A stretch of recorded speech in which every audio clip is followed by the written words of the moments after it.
ब्रह्मा जी विष्णु भगवान के पास गए, वहां पे उसकी स्तुति की और प्रार्थना की कि आप पृथ्वी का भार उतारने के लिए पृथ्वी पर जन्म धारण कीजिए और दुष्ट राजाओं को हरण कीजिए।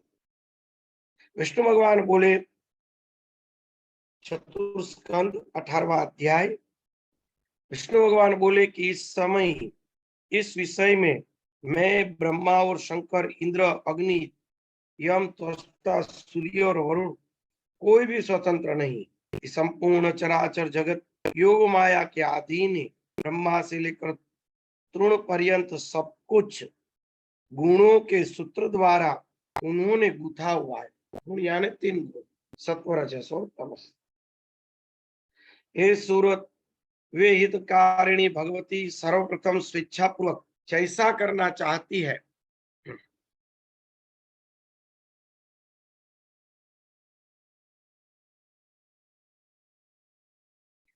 वैसा ही करती है। हम लोग भी सदा उनके अधीन है। अब आप लोग स्वयं अपनी बुद्धि से विचार करें, यदि मैं स्वतंत्र होता तो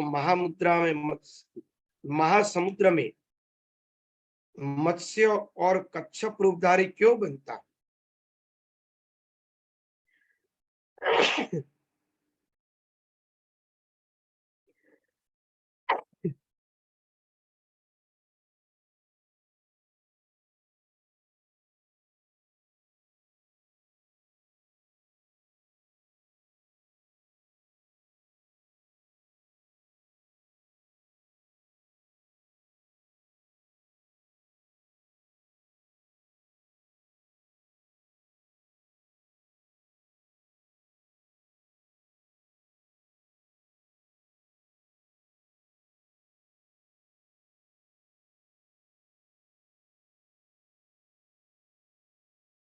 अगर मैं स्वतंत्र होता तो समुद्र में मत्स्य और कश्यप रूप धारण क्यों करता।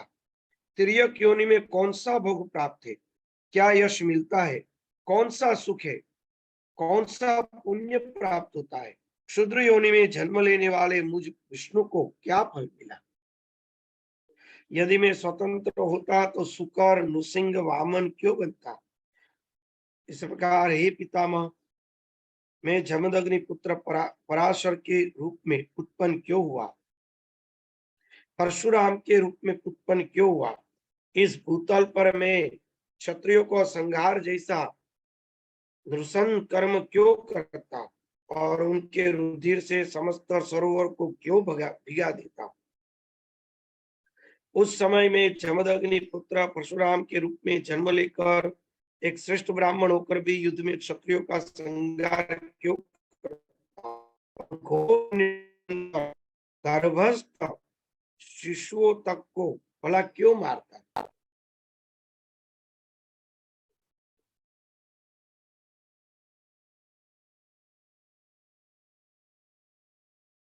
हे देवेंद्र, राम का अवतार लेकर मुझे दंडक वन में पैदल विचरण करना पड़ा। गिरोह वस्त्र धारण करके छठा वल्कलधारी बनना पड़ा। उस निर्जन वन में असहाय रहते हुए पास में बिना किसी पूज्य सामग्री निर्लज्ज होकर आखेट करते हुए इधर उधर भटकता पड़ा। उस समय माया से आच्छादित रहने के कारण उन मायावी स्वर्णमुख को नहीं पहचान सका। जानकी को पर्णकुटीर में छोड़कर मृगों के पीछे निकल पड़ा। मरे हुए माना मेरे बहुत मना करने पर भी प्राकृत गुणों से व्यामुक्त होने के कारण लक्ष्मण भी उस सीता को छोड़कर मेरे पद चिन्हों का अनुसरण करते हुए वहां से निकल पड़े। तदंतर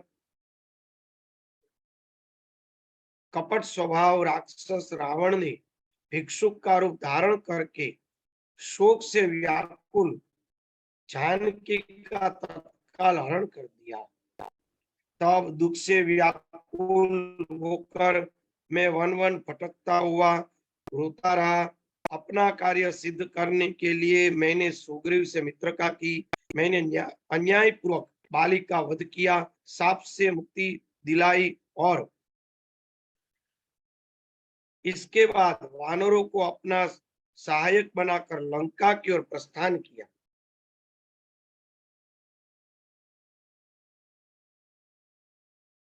मैं तथा मेरा छोटा भाई लक्ष्मण दोनों ही नागपाश से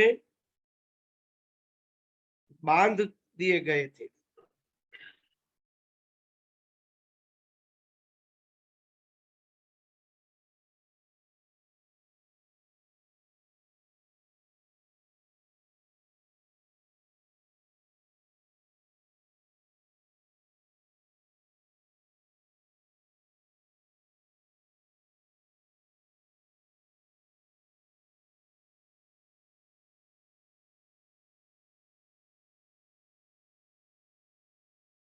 कमल के ऊपर बाकू बिठा है।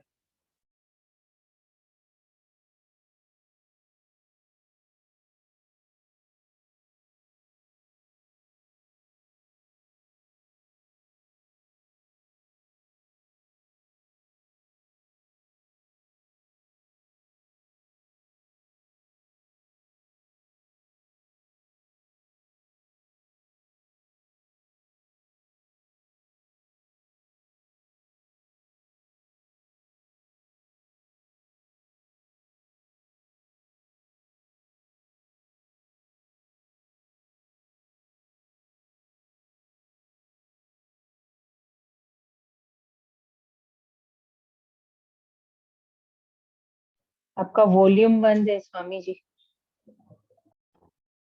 क्षमा। वहां युद्ध में मैं तथा मेरा छोटा भाई लक्ष्मण दोनों ही नागपाश से बांध दिए गए। हम दोनों को अचेत पड़ा देखकर सभी वानर आश्चर्यचकित हो गए। तब गरुड़ ने आकर हम दोनों भाइयों को छुड़ाया। उस समय मुझे महान चिंता होने लगी कि देव अब न जाने क्या करे।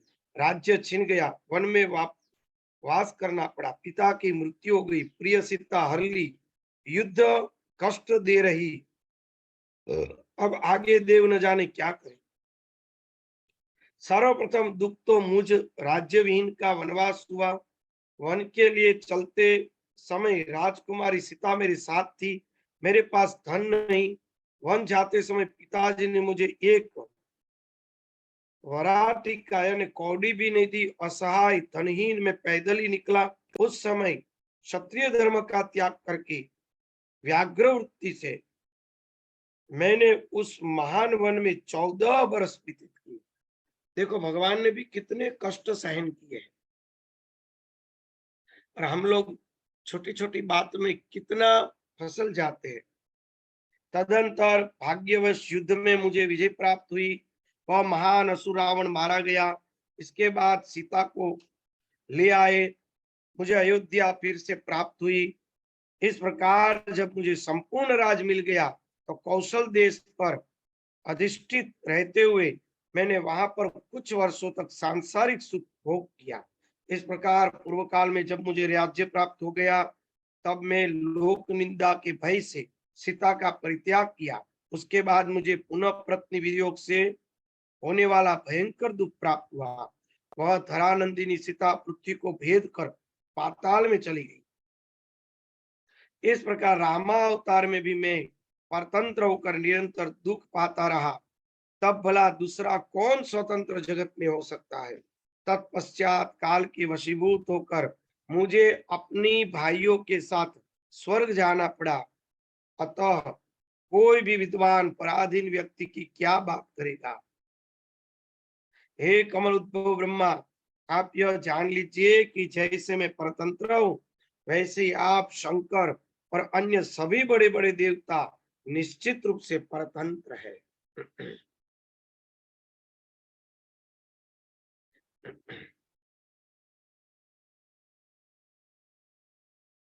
19वां अध्याय चतुर्मा स्कंद।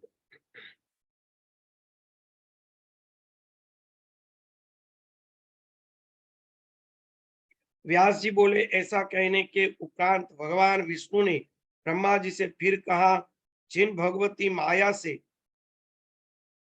मोहित रहने के कारण सभी लोग परम तत्व को नहीं जान पाते, उन्हीं की माया से आच्छादित रहने के कारण हम लोग भी जगतगुरु शांत रूप सच्चिदानंद अविनाशी परम पुरुष का स्मरण नहीं कर पाते। हे ब्रह्मन, मैं विष्णु, मैं ब्रह्मा, मैं शिव, इसी मोहित हम लोग उस सनातन परम तत्व को नहीं जान पाते। वाह। अहम विष्णु अहम ब्रह्मा शिवो अहमिति मोहिता न जानिमो वयम तात परम वस्तु सनातनम।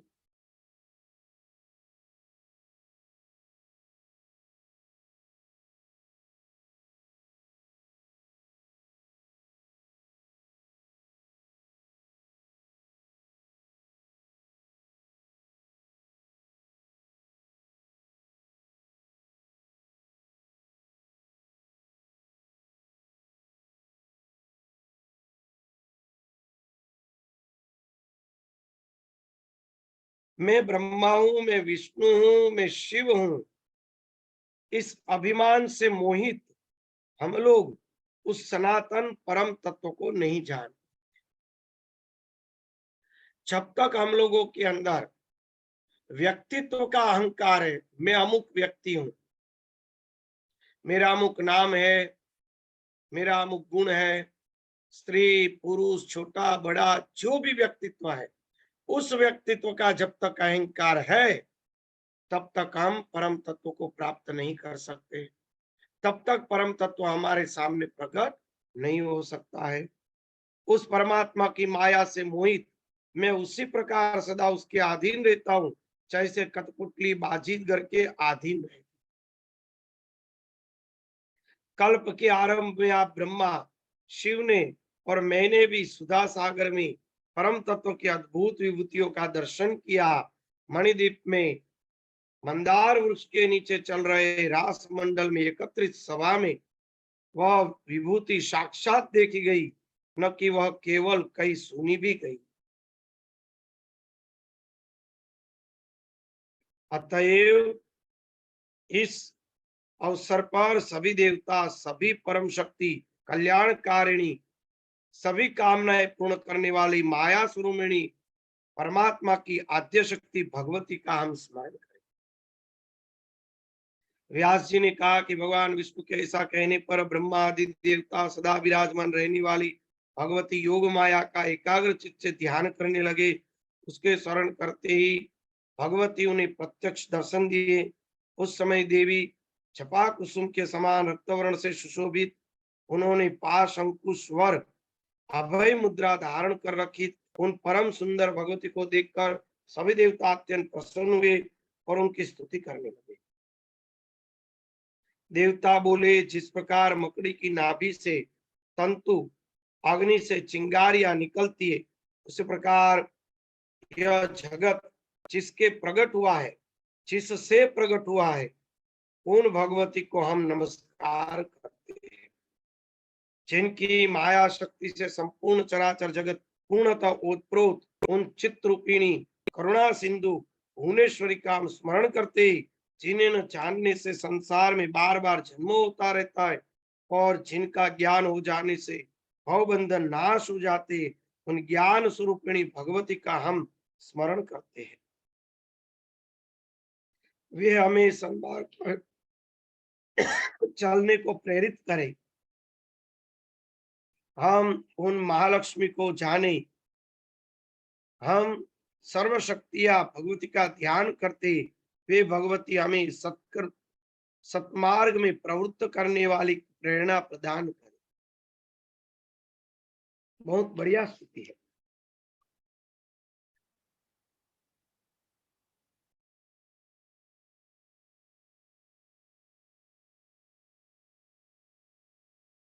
संसार का कष्ट हरने वाली हे माता, आप आपको हम प्रणाम करते, आप प्रसन्न होइए। हे दया से आर्द्र हृदय वाली, हमारा कल्याण जानिए, हमारा यह कार्य संपन्न कर दीजिए। हे महेश्वरी, असुर समुदाय का संहार करके पृथ्वी का भार उतार दीजिए। हे भवानी, आप सज्जनों का कल्याण करें।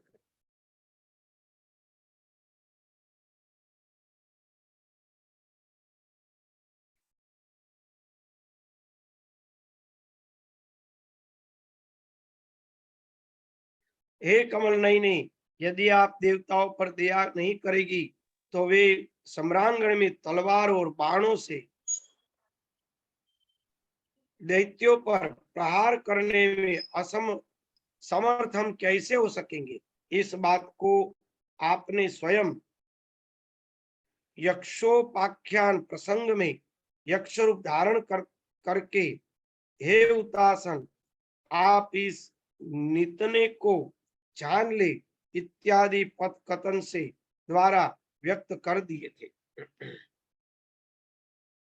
हे माता, कंस, भौमासुर, काल्यवन, केशी, बृहद्रथ पुत्र जरासंध, बकासुर, पूतना, खर, फल्व आदि तथा उनके अतिरिक्त और भी जो दुष्ट राजागण पृथ्वी पर है, उन्हें मारकर आप शीघ्र पृथ्वी का भार उतारिए। हे कमल नयने, जिन दैत्यों को भगवान विष्णु, शिव और रुद्र भी युद्ध करके नहीं मार सके, वे दैत्य युद्ध भूमि में आपका सुखदायक मुखमंडल देखते हुए आपकी लीला से आपके बाणों द्वारा ही मर गए। चंद्रकला को मस्तक पर धारण करने वाली हे देवी, विष्णु, शिव और प्रमुख देवता भी आपकी शक्ति के बिना हिलने डुलने में समर्थ नहीं। इसी प्रकार क्या शेषनाग भी आपकी शक्ति के बिना पृथ्वी का धारण कर सकने में समर्थ है। तब इंद्रियों ने कहा कि हे माता, क्या सरस्वती के बिना ब्रह्मा विश्व की सृष्टि करने में, लक्ष्मी के बिना विष्णु पालन करने में और पार्वती के बिना शिव जी श्रृंगार करने में समर्थ क्या हो सकते हैं? यानी कि कभी नहीं हो सकते। हे महान देवगण, उन्हीं तीनों शक्तियों के साथ अपना अपना कार्य कर सकने में समर्थ होते हैं। विष्णु भगवान ने कहा कि हे अनघे, आपकी कला से रहित होकर न तो ब्रह्मा स्त्रीलोक की रचना कर सकते, न मैं पालन कर सकता हूँ, न शिव श्रृंगार कर सकते। हे समस्त विभवों की स्वामिनी, इसका सृजन पालन श्रृंगार करने में समर्थ निश्चय रूप से आप ही प्रतीत हो रहे हैं। व्यास जी ने कहा, इस प्रकार उन देवताओं ने जब देवी की स्तुति की, तब उन्होंने उन देवेश्वरों से कहा, यह कौन सा कार्य है? आप लोग संताप रहित होकर बताइए, मैं अभी कर दूंगी। इस संसार में देवताओं के द्वारा अभिषिक्त जो असाध्य कार्य होगा उसे मैं करूंगी। हे श्रेष्ठ देवगण, आप लोग अपना तथा पृथ्वी का दुख मुझे बताइए। देवता बोले, दुष्ट राजाओं से पीड़ित यह पृथ्वी उनके भार से व्याकुल थर थर कांपती हुई देवताओं के पास आई। हे भुवनेश्वरी, आप इसका भार उतार दे। हे शिवे, इस समय हम देवताओं का यही अभिष्ट कार्य है। हे माता, पूर्व काल में आप अत्यधिक बल संपन्न दानव महिषासुर का वध चुकी है। इसके अतिरिक्त आप इसके करोड़ों सहायकों शुंभ, निशुंभ, रक्तबीज, महाबली, चंड मुंड, धूम्रलोचन, दुर्वखक, दुसह, अतिशय बलवान, कराल तथा दूसरे भी अनेक क्रूर दानवों को मार चुकी है। उसी प्रकार आप हम देवताओं को शत्रु सभी दुष्ट राजाओं का वध कीजिए। व्यास जी बोले, देवताओं के ऐसा कहने पर नील नेत्र प्रांत वाली कल्याणमयी भगवती हंसकर मेघ समान गंभीर वाणी से उन्होंने कहने लगी। देवी बोली, हे देवताओं, मैं यह पहले से ही सोच रखा है कि मैं अंशावतार धारण करूं, जिससे पृथ्वी पर से दुष्ट राजाओं का भार उतर जाए। हे महाभाग देवता, मंद तेज वाले जरासंध आदि बड़े बड़े दैत्य राजागण, उस सबको मैं अपनी शक्ति से मार डालूंगी। हे देवगण, आप लोग भी अपने अपने अंशों से पृथ्वी पर अवतार लेकर मेरी शक्ति से युक्त होकर उस पृथ्वी का भार उतारे। मेरे अवतार होने से पूर्व देवताओं के प्रजापति कश्यप अपनी पत्नी के साथ यदुकुल में वसुदेव नाम से अवतरित होंगे, उसी प्रकार भृगु के हिसाब से अविनाशी भगवान विष्णु अपने हंस से वहीं पर वसुदेव के पुत्र के रूप में उत्पन्न होंगे।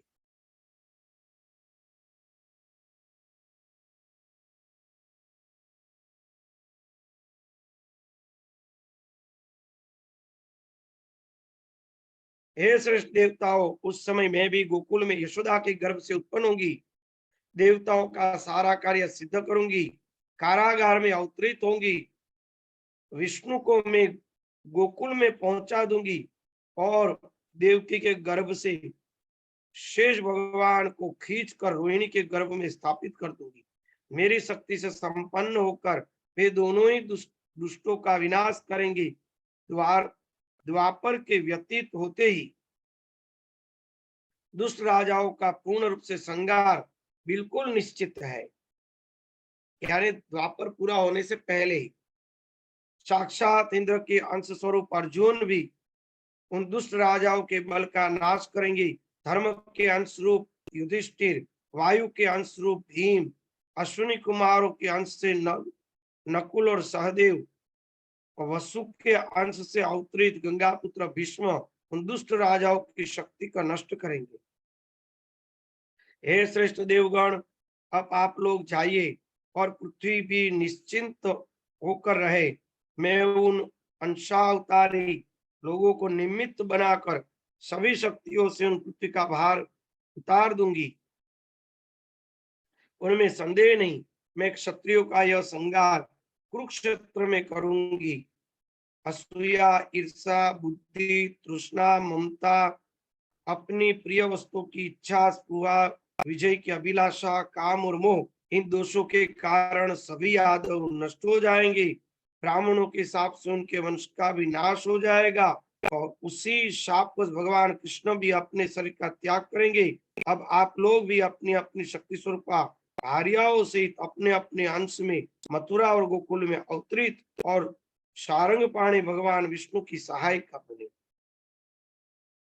व्यास जी बोले, ऐसा कहकर परमात्मा की योग माया भगवती अंतर्ध्यान हुई। तदंतर पृथ्वी सहित सभी देवता अपने अपने स्थान पर चले गए। पृथ्वी भी उन भगवती की वाणी से संतुष्ट होकर शांतचित हो गई। हे जन्मेजय,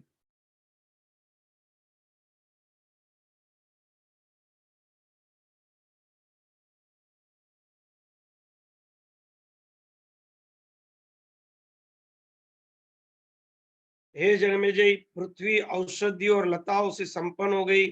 प्रजा सुखी हो गई। बीज गुणों की महान उन्नति होने लगी।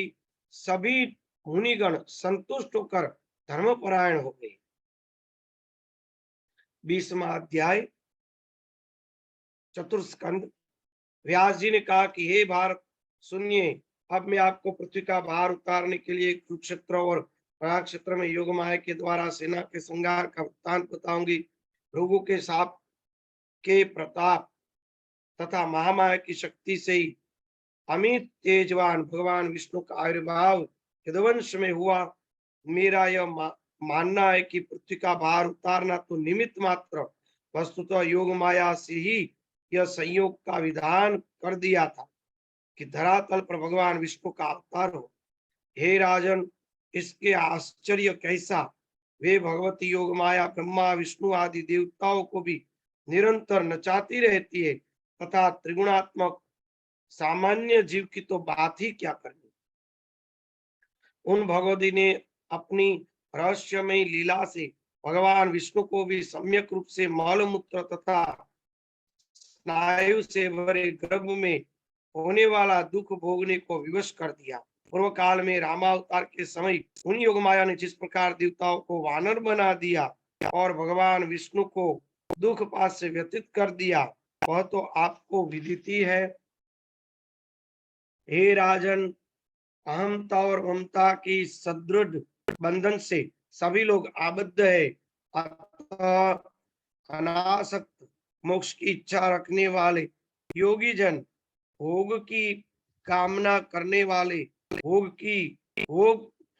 की कामना करने वाले लोग भी उन्हीं कल्याणकारिणी भगवती जगदम्बा की उपासना करते जिन योग माया की भक्ति से लेश लेशांत के लेश लेश वंश को प्राप्त करके प्राणी मुक्त हो जाता है,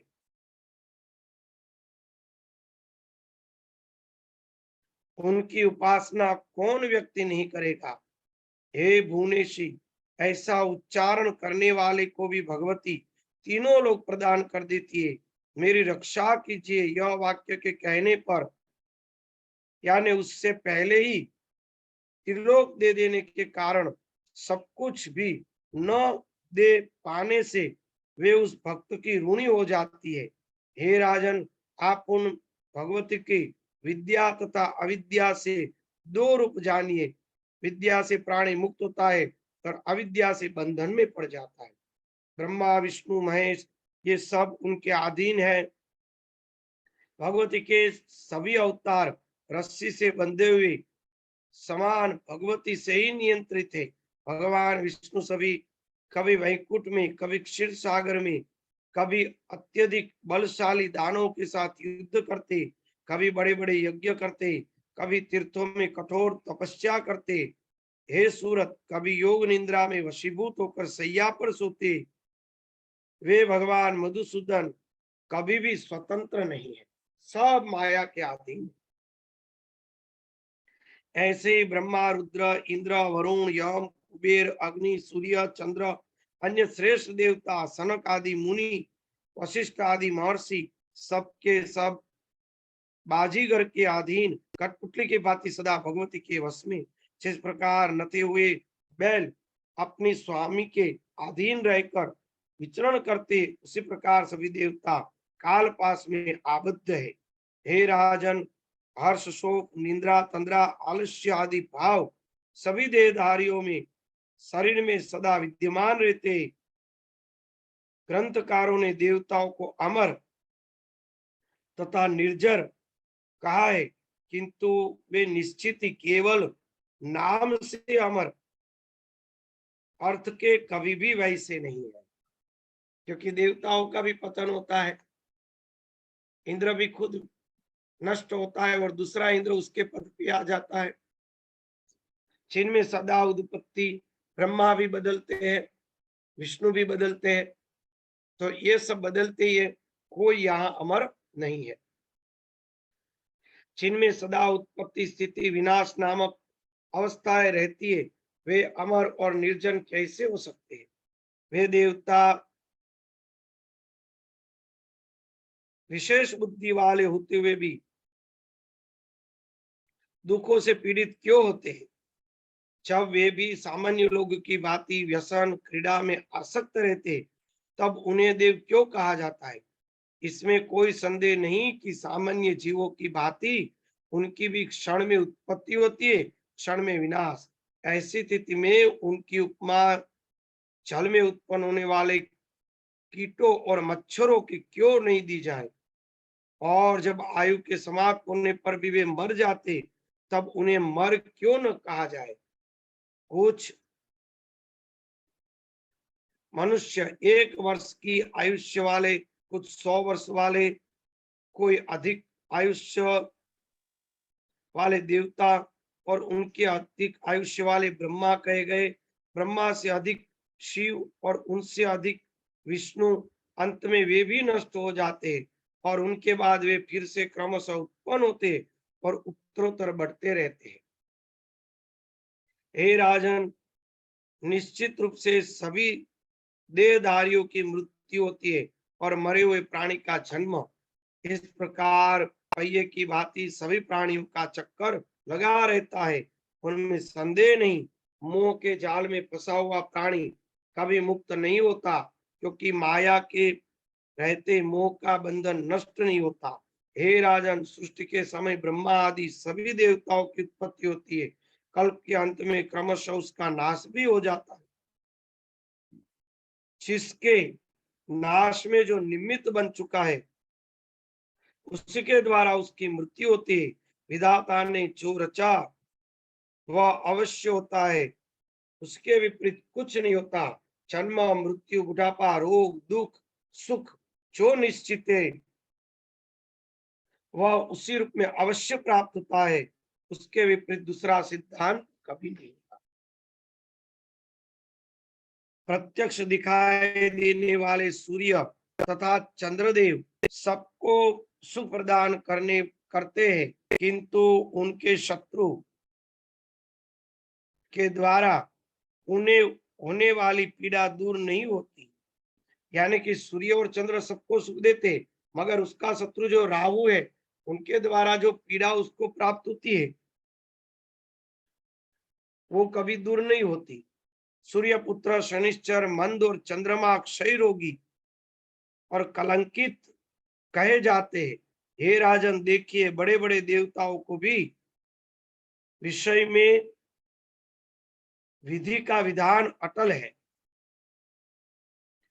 ब्रह्मा जी वेद कर्ता, जगत की सृष्टि करने वाले, सबको बुद्धि देने वाले, किंतु वे भी सरस्वती को देखकर विकल हो गए थे। जब शिव जी की भार्या सती अपने शरीर को दग्ध करके मर गई, तब लोगों का दुख दूर करने वाले होते हुए भी वे शिव जी शोक संपन्न और पीड़ित हुए। उस समय कामाग्नि से जलते हुए देह वाले शिव जी यमुना नदी में कूद पड़े। तब हे राजन, उनके ताप के द्वारा यमुना का जल श्याम वर्ण का हो गया। भृगु के वन में जाकर जब वे शिव जी दिगंबर होकर विहार करने लगे, तब भृगु ने अतीव आतुर उन शिव जी को शाप दे दिया, हे निर्लज, तुम्हारा लिंग अभी कटकर गिर जाए। तब शांति के लिए शिव जी ने दानवों के द्वारा निर्मित बावली का अमृत पिया।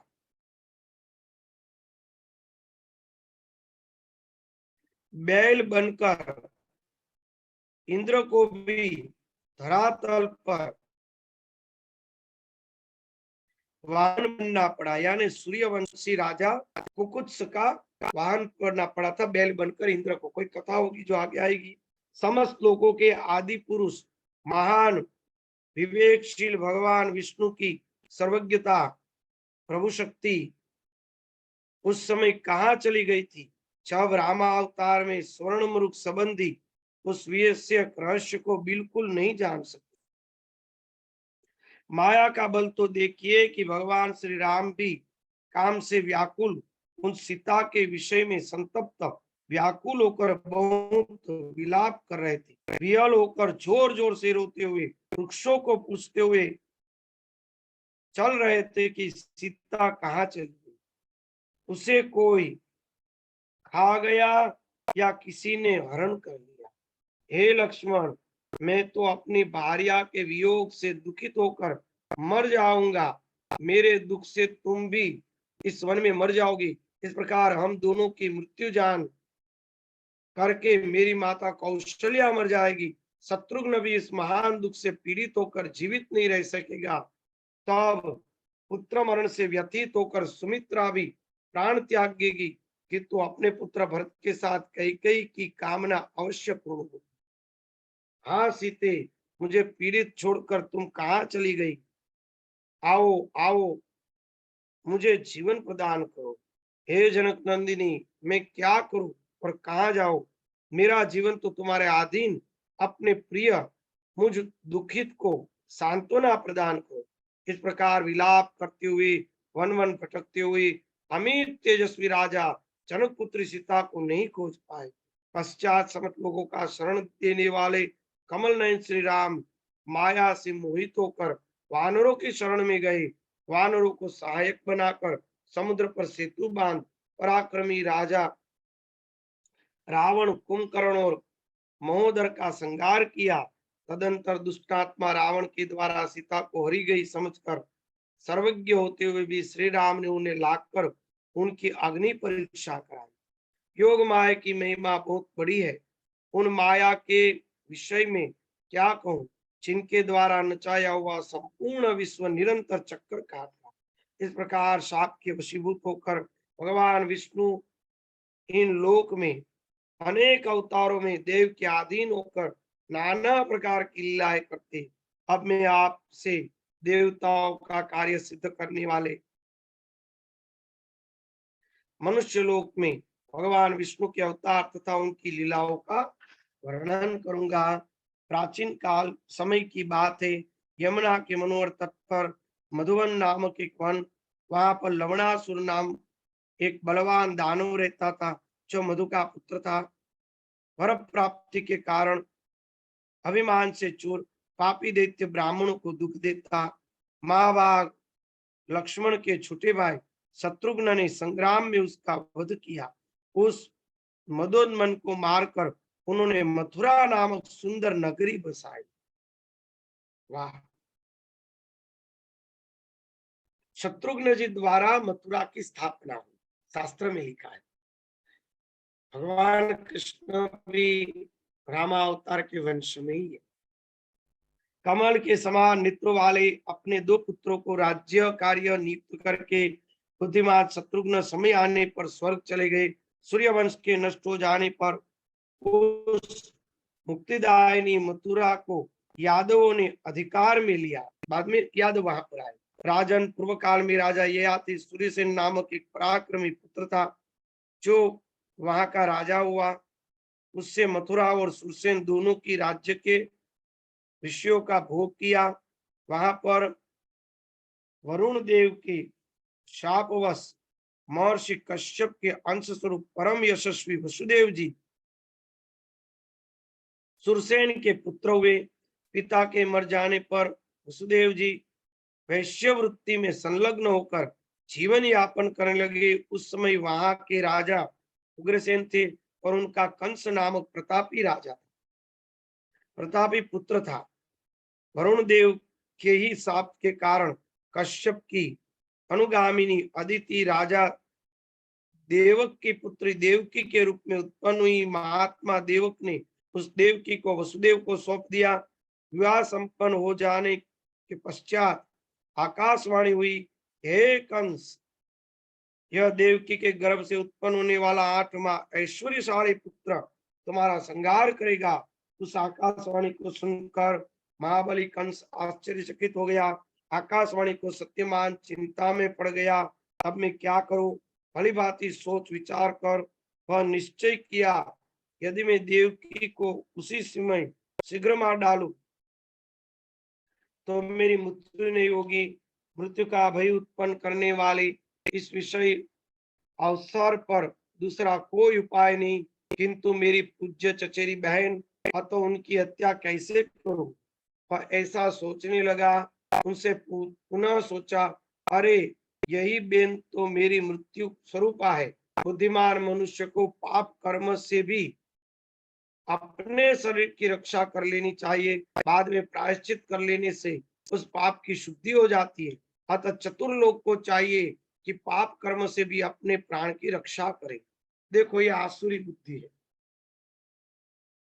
मन में ऐसा सोचकर पापी कंस बाल खींचकर सुंदरी देवकी को तुरंत पकड़ लिया। पश्चात म्यान से तलवार निकाल मारने की इच्छा से बुरे विचार वाला कंस सभी लोगों के सामने ही नवविवाहित देवकी को अपनी ओर खींचने लगा। उसे मारी जाती देखकर लोगों में महान हाहाकार मच गया। वसुदेव ने वीर साथीगण धनुष लेकर युद्ध में तैयार हो गए। अद्भुत साहस से वे सब कंस से कहने लगे, कृपा करके इसे छोड़ दो। वे देव माता देवकी को कंस से छुड़ाने लगे। तब शक्तिशाली कंस के साथ वसुदेव जी ने पराक्रमी सहायकों का घोर युद्ध होने लगा। उस भीषण रोमहर्षक युद्ध में निरंतर होते रहने पर जो श्रेष्ठ युद्धगण यदुगण थे, उन्होंने कंस को युद्ध करने से रोका और कंस से कहा कि हे वीर, यह तुम्हारी पूजनीय चचेरी बहन विवाहोत्सव में शुभ अवसर पर तुम्हें इस अबोध देवकी की हत्या नहीं करनी चाहिए। स्त्री हत्या दुस्सह कार्य है। यह यश का नाश करने वाली घोर पाप। केवल आकाशवाणी सुनकर तुम जैसे बुद्धिमान को बिना सोचे समझे हत्या नहीं करनी चाहिए। हो न हो तुम्हारी वसुदेव इस अनर्थ का हो, तुम्हारा यश वसुदेव का कारस्थ नष्ट करने के लिए किसी मायावी शत्रु ने कृत्रिम वाणी घोषित कर दी हो। तुम वीर होकर आकाशवाणी से डर रहे हो। तुम्हारा यश रूपी वृक्ष को उखाड़ फेंकने वाली तुम्हारे किसी शत्रु ने ही यह चाल चली है। जो कुछ भी हो, विवाह के उस अवसर पर तुम्हें बहन की हत्या नहीं करनी चाहिए। होनहार तो होगी, उसे कोई कैसे काट सकता है। इस प्रकार उन वृद्ध यादवों ने समझाने पर जब कंस पाप कर्म से विरक्त नहीं हुआ, तब नीतिज्ञ वसुदेव ने उसे कहा, हे कंस, तीनों लोग सत्य पर टिके हुए हैं, अतः मैं इस समय तुम्हारे सत्य बोल रहा हूँ।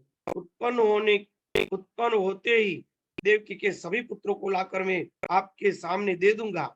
यदि क्रम से उत्पन्न होते हुए ही प्रत्येक पुत्र आपको न दे दूं, तो मेरे पूर्वज भयंकर कुंभीपाक नरक में गिरे। वसुदेव का यह सत्य वचन सुनकर वहां जो नागरिक सामने खड़े थे, वे कंस से तुरंत बोले, बहुत कठिन, बहुत ठीक, बहुत ठीक। महात्मा वसुदेव कभी भी झूठ नहीं बोलते। हे महाभाग, अब इस देवकी के केस छोड़ दीजिए, क्योंकि स्त्री हत्या पाप है। व्यास जी ने कहा कि उन महात्मा वृद्ध यादवों के इस प्रकार समझाने पर कंस ने क्रोध त्याग कर वसुदेव के सत्य वचन पर विश्वास कर लिया। तब दुंदुभिया और अन्य बाजे ऊंचे स्वर में बजने लगे। उस सभा में उपस्थित सभी लोगों के मुख से जय जयकार की ध्वनि होने लगी। इस प्रकार उस समय महायशस्वी वसुदेव जी कंस को प्रसन्न करके उससे देवकी को छुड़ाकर उस नवविवाहित के साथ अपने इष्टजनों सहित निर्भीत होकर शीघ्रता पूर्वक अपने घर पहुंच गए।